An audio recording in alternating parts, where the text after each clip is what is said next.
and which we know you should be concerned with it as well. Obviously. First of all, we know that flood is a natural phenomenon, that it is whenever rain falls, a lot of rain, that causes this flood. But on this particular note, it has caused a lot of damage to KOJI as a state.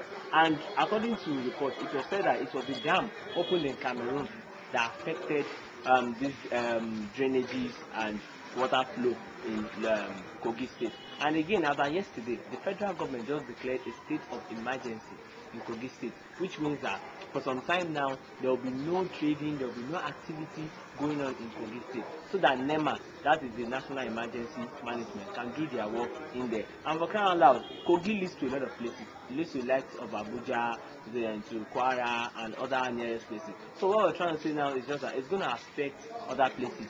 You know, that people are trying to commute or fly trade in there. But I think there's just that we cannot lay the what they call it, the blame only on natural phenomena. We can also lay the blame on people living in there. For example, let's say for instance, why would inhabitants of KOJI be throwing dirt in drainages? Okay, drainages are just meant for water to flow. Whenever there's heavy downpour of rain, drainages are there for water to flow away. But it seems just that when rain falls, people take that as a medium to start throwing their dirt in the rain, and before you know it, the drainages will get blocked. So when heavy rain falls like that, and the water goes to the drainage, it gets blocked. So if it has nowhere to stay, it will just stay on the road, and before you know it, it will just start storming up in the streets. It will start storming up in houses. Go and check the amount of houses that have been destroyed. Go and check the people that have been homeless. Even, I'm very sure one of these days is going to start killing people, and it is very, very massive in KOJI state. Very, very massive. So I support the government in declaring a state of emergency in KOJI state. So,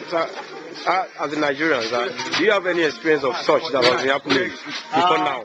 Okay, personally, I don't have the experience, but I've always been watching it on TV and listening to it on radio and read it on the newspaper. But all I just know is just that flood is a natural phenomenon, and sometimes if it goes beyond what it seems, it is usually caused by humans because of our inexperience, because of our illiteracy and ignorance of our environment.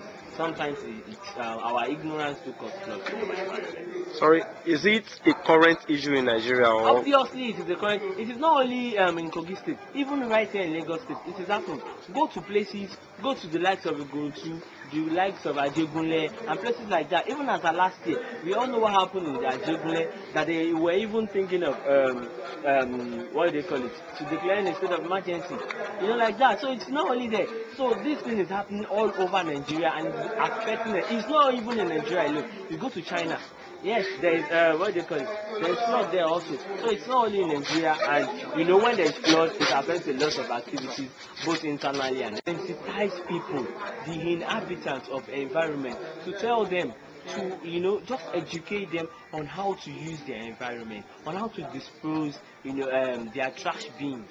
Not that they should use, when the rain is falling, they take that as a medium, they now throw their dirt into the rain. So crying out loud, where is the water going to pass? It's going to pass through the drainage. And when the dirts are too much for the drainage, it becomes blocked. And when another rain falls, what happens? There will be nowhere for water to go again. So the state, either the state or federal government, should sensitize the people on how to use their environment and on how to dispose their dirt. And another thing is just that the federal government themselves should build more drainages.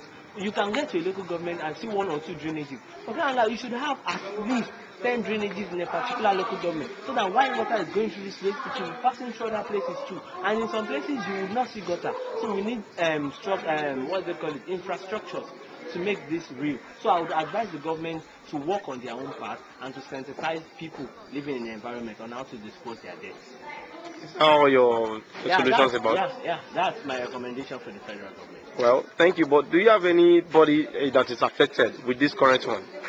Personally, I don't have people living there. But the one that happened in Ajegunle, yes, I had people there, and I heard of their yearnings and, you know, their lamentations like that. But I still blame them for everything, because if you get to a place like that, Ajegunle, you still see people as of now still disposing their debts on the street.